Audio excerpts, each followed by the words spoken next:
Give me your blessing, sir.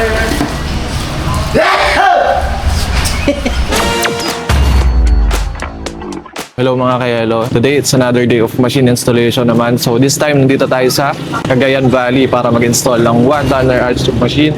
Today papakita namin sa inyo kung ang step-by-step process kung paano ni-install ang machine. So kasama natin si Sir Oscar, ang ating electrician, and then si Sir John John, ang ating HVAC. So tara, samahan nyo kami. Bago magsimula ang lahat, napakahalaga ng proper site inspection. So dito natin sinisigurado na tama ang layout, sukat at ventilation para mas efficient yung takbo nating makina. Sunod naman natin ang installation ng VFD. So ano nga ba yung VFD? Ang VFD ay nagko-convert ng single phase to 3-phase power. So kahit single phase lang yung supply sa inyong lugar, sa inyong site, ay kayang paanda rin ang ating makina.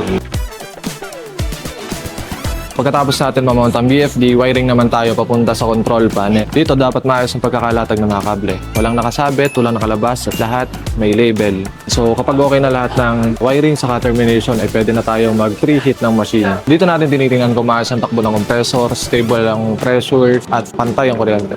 Hindi lang natatapos sa pag-install ng machine ng ating salvation. Siyempre kasama din ang libreng operational training.